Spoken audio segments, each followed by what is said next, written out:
everybody. Welcome to another episode of FSC Gaming. Got another tutorial coming to you today. It's a 2014 F150, and this is my mother-in-law's. As you can see, she got into a little bit of a fender bender. We're not worried about this too much today, although at a later time I want to try and take this out for her and stuff. Right now what we're going to be working on is, during the accident, mother-in-law was driving and she hit the steering wheel, and now the steering wheel is pretty loose.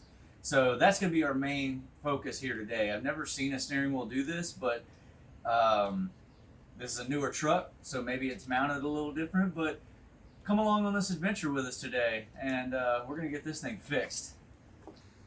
All right, first things first, guys. Anytime you're dealing with anything, you always want to take the negative terminal off of here. This is just a, what is this, a 5/16? Yeah, 5/16. You always want to take the negative off because we are dealing with the steering wheel, and the steering wheel has an airbag in it.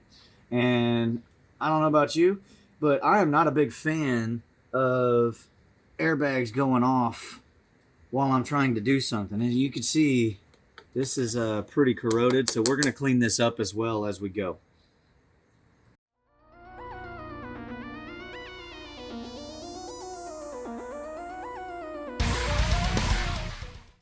Now we're going to start trying to pull apart the steering wheel and see what we can do. Well, I guess I could show you guys what it's doing. I don't think it's supposed to do that, right?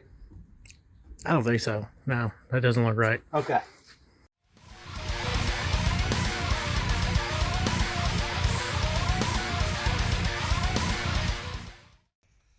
Alright, I got the 3 screws out the bottom.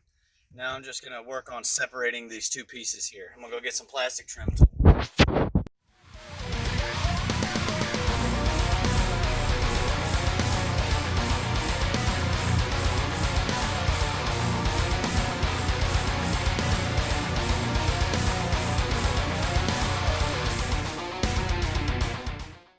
Generally, you have a couple of spots to unscrew whatever's holding this whole center section here on, and I don't see them. I mean, I see a couple of holes here, but I don't see any of the actual screws anywhere.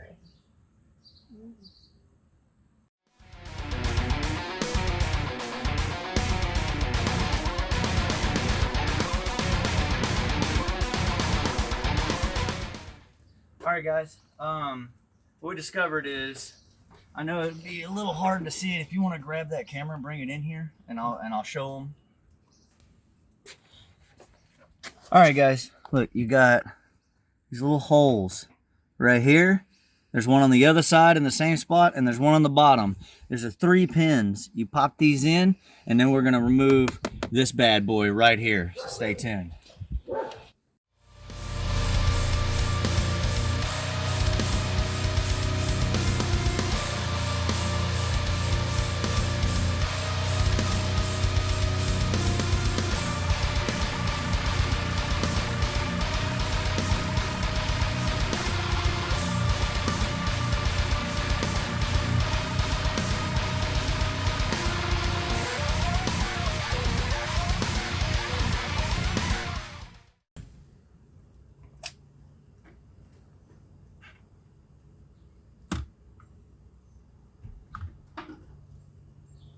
Alright guys, we have definitely found our culprit, and it looks like, good news is, it looks like it just shocked the threads and loosened it up a little bit. But we're going to see if this thing will actually tighten. It looks like it's about a T50, I think. Look how loose it is. Look at this, guys. Look at this. That's loosening. And that's tightening. Look at that. I barely even tightening this thing.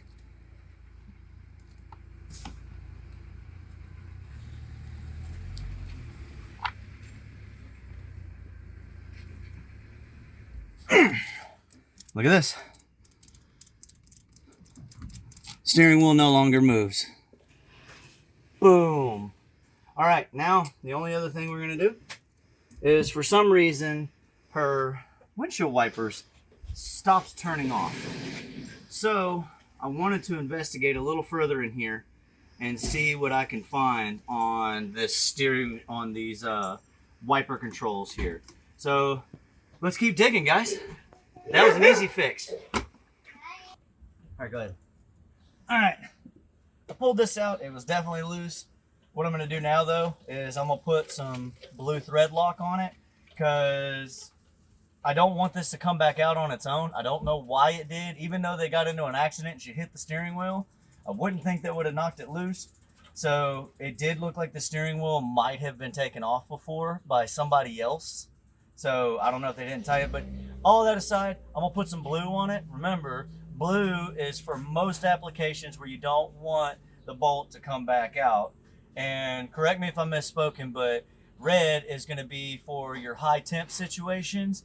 And from my personal experience with red, those are the ones you don't want to ever come back out again. So you don't want them to ever come back out and it's hot, put red. Everything else, blue. Gonna dab this on there a little bit. You don't have to have a whole lot, just a little bit in the threads here. And then boom, right back in, and we're back in business. And this thing should not ever come loose again. At least not with everyday use. You know, I mean, if they were rallying this thing, then I could see it maybe. But at that point, you put a quick disconnect steering wheel.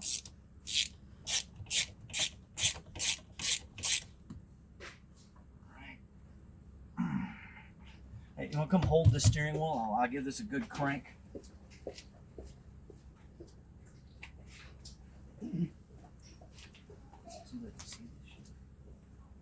Mm-hmm.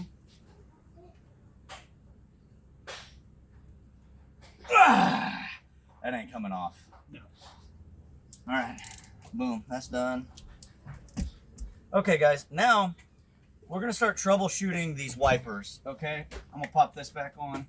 Now these wipers, me and Sean here were just looking this up, and these wipers look like they do have a common malfunction with this. So we're gonna see if it's localized in this switch here, or if it's the actual wiper motor itself. Now, what was that first set? So if the wipers stay on after we unplug the switch, then there's a problem with the motor. And if we unplug it and they do turn off, then it's a problem with the switch itself. And something about some codes. All right. Well, it says if there is a code, this code can be set by an open or shorted yellow-gray wire between the SCCM and the wiper motor. Defective, malfunction, switch, or bad wiper motor. Unplug the SCCM and see if the wipers continue to run. If they still run, check the brown and white wire for short to the ground, and repair if necessary. If the wire is okay and the wipers continue to run, replace the wiper motor. If wipers do not run with SCCM unplugged, plug everything back in and access the SCCM data with your scan tool. Make sure the malfunction switch is in the off position and check the wiper PIDs to verify they all read off. Okay. All right, so that's what we're going to do now. We're going to I'm going to reconnect up the negative terminal. Since this bad boy is not going anywhere now, then we're going to move on to the next thing. Guys, this thing was really filthy. Hey, if you want to prevent this, guys, especially if you live in the South or anywhere that it just rains a lot, you get a lot of condensation and moisture that builds up in here. I'm telling you, man, you get a little bit of that grease. Dielectric grease? Yeah, dielectric grease. And you get a little, those little felt pieces that you put underneath. Oh, man, I don't know what it is, but that just stops this reaction from happening. And it helps keep your... I'll be honest, it helps keep my batteries in my F250 for a whole extra year. Longer than they normally lasted. And that's just a personal thing. That's a personal experience that I've had with just using some dielectric grease and those little felt covers for them. It's just kind of, it's like anything else, man. This is metal, and this is copper and everything else, and it mixes with the moisture in the air, and you know, chemistry and Breaking Bad and all that stuff. So So basically what you're getting at is, you know, the dielectric grease and the felt prevent unwanted moisture and unnecessary arcing. yes, look at that. My goodness. And this isn't a hammer, this is just plastic, so it's not gonna hurt it with me tapping on it like this. See all these chunks just falling out of this thing. And we want to get as much of that out as we can to make sure that we have the best possible connection that we could have around this terminal here. And it looks like it's probably about time for a new battery too, but that could be for another episode. All right, that looks a million times better than it was. That was crazy. I just touched this and my garage light flickered on.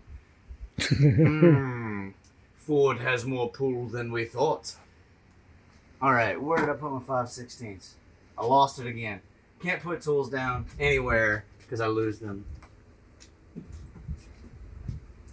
And then we'll get inside and we'll see how this thing functions. We'll see if we can't. Hopefully, just cleaning this will help them turn off. But if it's a common problem, we may just have a problem in the SCCM. Yeah, well, let's also take a look at it. I noticed that, you know, it was for the Ford F-150, but I think it's a different trim level, but I don't think it really matters. Not necessarily. I mean, because you got to remember too that, you know, dealers do all kinds of crazy things. And they'll do just about anything you ask for, even if it's going to hurt the truck. So there's no telling. That steering wheel, I'm telling you, looked like it had come off. So this may have just been a different trim level, and they decided they want a better steering wheel or something in it. So we shall see. Let's get in here. Let's give her a crank real quick, and let's see if these wipers are still moving. Since we clean that ground.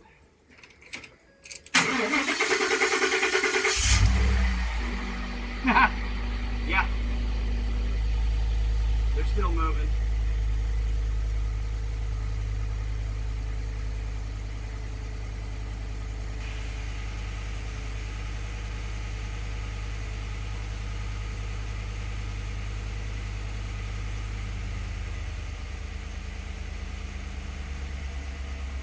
There they go. All right, now we're going to unplug this and we're going to see if they still move.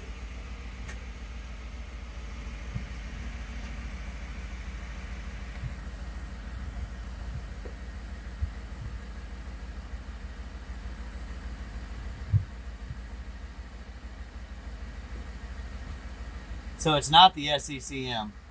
It's the wiper motor.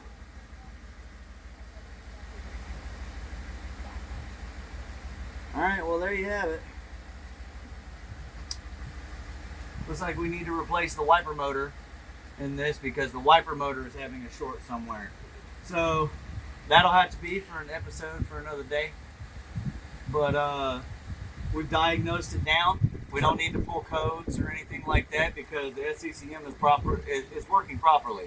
It's telling it should be turned off. It's just not. It's staying on the intermittent wipe, and we're going to work on that. Do we see any, is there any splices in the blue or brown and white? No, there's no. I just chased the wires beforehand, but I looked. This is all OEM. There has been no splices. All I see is the OEM tape. And it's in the same spot it would be any other time. I don't see any junctions anywhere going down to the bottom. And it runs straight in through the firewall, and it's still got the stock hangers on everything. So doesn't look like a splice job. It looks more like we just got a motor going bad in it. It's got a bad short inside the motor, probably internally. And if a lot of people have had problem with this, and that's a troubleshooting step that probably came from a maintenance person, and we're gonna go from there. Maybe we'll get another episode where we can install the wiper motor and try and actually diagnose this problem a little further. But that's all the time we got for today, guys. So I want to thank you guys for tuning in to another episode of 5 Star Clover Gaming, F150 edition.